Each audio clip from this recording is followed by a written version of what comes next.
Welcome to Unique People Stories. MLM Stories. I'll start when my parents joined Amway. I'm not sure exactly how old I was, but if I had to guess, I would say around 7 or 8 years old when they joined Amway. One of my dad's friends told my dad about Amway and lured him into it, as none of my family knew about it, as we had never even heard of it before. We never even heard of an MLM company before Amway, so we had no idea what we were getting into. For some background here, at the time my mom was a full-time stay-at-home mom and had 3 children. 2 of which are autistic, I being one of those autistic children, and my brother who has severe autism. My dad was working full-time for the railroad as a conductor. The Amway people never stopped calling and nagging my parents constantly to have meetings and Amway parties, saying that having these meetings and parties would make them money. My mom didn't have time with this, with arranging an array of therapies for my brother and I. My dad didn't have time with working on the railroad a lot, and when he came home he was just way too exhausted to hold any sort of meeting or party. So the constant nagging from Amway was a source of a lot of stress in my family. Then one time the family van broke down, as it was old. There was no way to repair it as it was older than the hills. We needed a family van, so we had to buy one. My dad brought this up with one of his Amway friends, and they said we needed permission from our Amway upline to buy the van, and my dad asked, "Are they buying the van?" They answered no, and my dad said, "Then I don't need their permission." Soon after that happened, my parents quit Amway as it clearly didn't work, and their constant nagging, like I said before, was the source of a lot of stress in my family. So the next story is about 4 years ago when I stupidly joined Avon. Please don't ask me why, no one quite knows the reason. Maybe my shoes were on too tight, or perhaps my head wasn't screwed on just right. Anyway, I plead insanity and go on with my story. So, I joined Avon and called myself an Avon lady and thought it was going to be this cool thing where I ran my own business and so forth. To sign up, my upline came to the house and explained how I would be running my own business with Avon and how it has great products and that I could have Avon parties and everyone loves parties and blah blah blah. So the first thing I had to do was write a list of 100 people I personally knew that would either buy Avon or be a potential Avon downline. I had to list all 100 people, their first and last names. No nicknames, and just a first name wouldn't do right there on the spot for memory without looking at a phone or computer or anything. And the Avon lady kept giggling, "Oh, it's easy. Just keep thinking. Isn't this fun? Just for fun. Why don't you right now try and write down 100 names for memory without phone or computer or anything or anyone to help you, and I mean full names, their first and last names for memory, and you'll see why I made up a few names off the top of my head in order to finish it. Also, while you're doing this, try and picture someone sitting there giggling like a schoolgirl the whole time." After doing that, I was told Avon is so much more than Avon, and they also sell Mark products, and that I had to push the Mark products with the Avon products, but I was told that would make it more fun. More confusing, stressful, and annoying. Not only did I have to buy those Avon booklets and pamphlets, but I had to buy the booklets and pamphlets for the Mark junk as well. I also had to keep buying Avon and Mark samples for people to look at and use, and I had to give this stuff away for free. I also had a website to run the Avon and Mark stuff with. This website I had to pay for as well. It was a monthly fee. According to my Avon upline, the Avon website was fun to use for those of us running our Avon businesses. I think she was delusional, as no, it was not fun for me to use. It was just another headache. My Avon uplines constantly nagged me to hold Avon meetings and Avon parties. They said just tell people they can have things delivered to their house. They will love that. It's not the 50s anymore, and no one cares about having Avon delivered to their door. Anyone can have anything they want delivered to their door, and just so you all know, Amazon has way better products and way better prices than Avon does. So, all their nagging was giving me constant stress, plus I had to keep buying more than I was earning, and I think I made $20 with Avon and spent hundreds to keep it all up, so really didn't earn anything at all. So, I left Avon, and I will never ever be an Avon lady ever again. It's just not worth it. To all of you out there considering going into an MLM, let me just give you some advice. Don't do it. Run away and don't look back. They tell you it's easy money. That all your dreams of wealth and whatever will be realized. That you just gotta work it, and it works if you work it. That you're owning your own home business yet somehow get promoted. Don't ask me about that, as I just don't get how, if one is in charge already of their own business, how they are promoted. That you'll travel the world.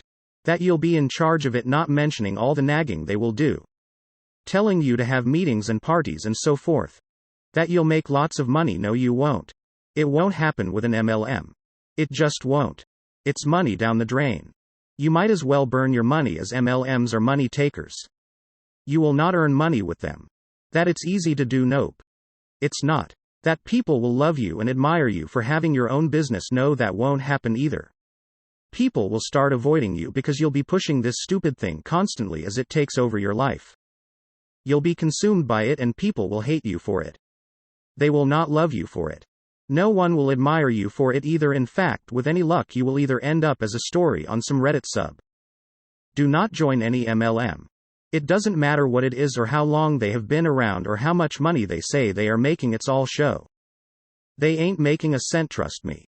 You will not be in charge of your own business with an MLM. Nope. With all the debt, you'll be owning them. They are in charge of you.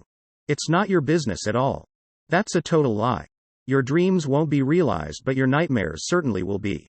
Look, I would love to have my own home business where all I have to do to receive millions is sit at home all day on a computer and have a party every once in a while.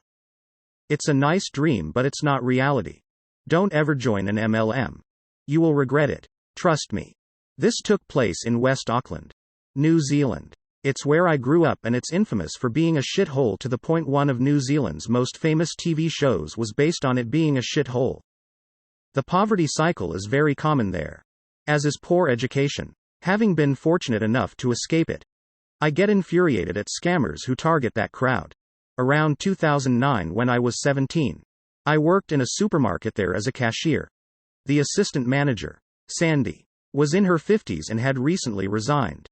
Everyone was gossiping about how she'd gotten some amazing high-paying job from a customer who had met her and decided to hire her. We were all really excited for her. Sandy approached me during her last week and we chatted and I congratulated her on her new job. I still didn't know what it was. Everyone had been very vague or also unsure, so I also asked her what it was.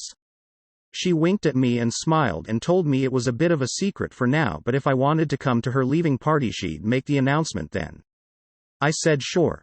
No one was aware of MLMs at the time. The only jobs we were familiar with paid you either a wage or a salary, so we were psyched to find out what cool job she must have gotten. I texted one of my checkout supervisors, CS, that I was friends with, and she said she'd been invited to the party as well, and we decided to carpool. We arrive at Sandy's house expecting a typical West Auckland piss-up where everyone is in the garage drinking with a shitbox speaker blasting music and at least 90% of the crowd to be our coworkers. Instead we walk in and there's a circle of mismatching folding and dining chairs with strangers in the living room. CS and I appear to be the only people under 40. There's no entertainment or food. Just strangers sitting down looking at the carpet. Mind you, CS and I are wearing party dresses and makeup. Everyone else is in sweatpants and cardigans. I was like, what? Sandy beams at us and asks us to sit down. She launches into a passionate speech about how long she's worked at the supermarket for and how she's been overweight for ages, but now she's lost weight and has an incredibly high-paying job thanks to her muesli bars. And her muesli bars have literally changed her life. Also, she sells muesli bars now. Like I said, no one was familiar with the concept of an MLM. I didn't even realize her company was an MLM until years later because Sandy never actually tried to recruit us. She just really genuinely seemed to believe her muesli bars were magic and could help all of us, and she wanted to share it. Sandy was never malicious, just extraordinarily ignorant. Of course I was suspicious and knew I was being sold to. But everyone else in the circle was nodding along and I couldn't leave because CS was my ride. So we sat there and listened to Sandy go on and on. I found out the others in the circle were her family. Sandy talked at length about her weight loss struggles and how she'd recently managed to lose the weight by switching to eating only the bars and nothing else. She went on to claim that they were hugely beneficial and could help CS stop being fat and me to not be so pimply. CS was obese. At the time I was infamous for being almost pretty. I had really bad skin but got lucky with everything else in terms of body and facial structure, and I would frequently have total strangers stop me on the street and tisk at me and say that if I'd only bother to get rid of my pimples I could be a model, but I couldn't because I had an ugly face and it's bad to look at. I'm not exaggerating that in the slightest. This happened on multiple occasions and it would often bring me to tears. My friends and coworkers knew I was really insecure about it at the time because it kept happening. My skin has since cleared up and I'm long past giving a shit about them or my looks now. CS's face completely froze and she went quiet. I tried my hardest not to cry as everyone turned to look at us. Sandy went on cheerfully and said something like, "Oh, you know, I don't mean it in a bad way. I'm fat too, but these bars have helped me so much." Then she went on to claim, "And I shit you not, that before processed food humans would live for hundreds of years. But now the average life expectancy is so much shorter because we're filling ourselves up with junk food and we're killing ourselves with it. But these bars are completely healthy and can help you live longer because they're not full of the nasty overprocessed shit that's in most food." I looked around the room then because I couldn't believe this shit. And realized that every single person excluding myself and CS was nodding along with her and listening intently. And that they were all overweight. Sandy then went on about a bunch of other over-enthusiastic bullshit about the muesli bars, like claiming that living off of them was cheaper despite them being stupidly expensive. I think they were $14 a box. After her sales pitch was over, she approached me and asked if I wanted to make an order. I asked her sadly if she'd only invited me to her party because she'd wanted to fix my face. I wasn't being snarky either. I was devastated. I felt so humiliated sitting there in a beautiful dress. Makeup I'd spent an hour on. Just to feel like some idiot little girl who tried and failed to play dress up because she would never fit in. Sandy picked up on that and gave me a big hug and said that she'd invited me and CS because she liked us and wanted to help us as well. And she was sorry for hurting us because she didn't realize we'd take it that badly to give her credit. Sandy and all the other larger women were chatting very openly and neutrally about their weight struggles in that supportive way bigger people do. We left as soon as we could after a couple of hours. But I'll never forget the sad, empty feeling I had looking around that room at a group of middle-aged women who all genuinely believed what they were saying and hearing because they'd never known better. It only occurred to me a couple of years ago that the customer who would have hired Sandy might have actually gone into our supermarket on purpose to headhunt potential new recruits, as our particular supermarket was known for being large and having high foot traffic. They could have easily gotten away with standing in an aisle trying to dissuade other customers from buying non-MLM muesli bars. This experience is why I never mock the people who genuinely believe in their own products. I will go out of my way to be an ass to deliberate scammers who know that they're taking advantage of people. But I will never mock someone for being poorly educated and trusting what their loved ones tell them. I'm not defending what Sandy did because she was absolutely in the wrong and was reciting whatever crap her upline fed her. But Sandy's own shit education led to her being that naive. I have a brother-in-law that I'll call Niles for the sake of the story. Niles is a decent guy in all other respects. But has this, I don't know, some weird spot in his brain that causes him to fall for every pyramid, but it's not a pyramid. It's direct sales scheme he runs across. Our families are having dinner one night, and he mentions that he has a business proposal that I should hear about because he would like my opinion. Niles: is it Amway? No, of course not. But he's having a few friends over next week to listen. And it's Amway, isn't it, Niles? Don't be silly. Of course not. He would just prefer to have me listen in. Seeing how I have a small business. And I'd be the perfect person to. Because if it's Amway, Niles, I swear to God my wife kicks me under the table. And I agree to be there. Tuesday night. I swing by after work. There's only 3 people. One of whom is dressed in a jacket and tie. So I'm assuming he's the guy with the proposal. Apparently the others are a no-show. So he starts the pitch. A few minutes later I interrupt. Excuse me, but the company you're describing sounds like Amway. The guy flushes. And says that he's aware that Amway has a certain rep. So he tries to get into the basics. First, I look over to my brother-in-law, who totally avoids my gaze. The Amway pitchman goes through the rest of the sell. I'm polite and let him finish. Besides, I don't want anyone thinking I had a motive to kill Niles and bury him out in the woods later. When he's done, I ask him what the dropout rate is. He doesn't have any figures. I ask him how much the typical consultant or whatever they call themselves actually makes. He's very vague. Because it depends on how hard they're willing to work. Blah, blah. I ask him how many people he has under him. And how many his direct boss. And the next guy up has. He doesn't know.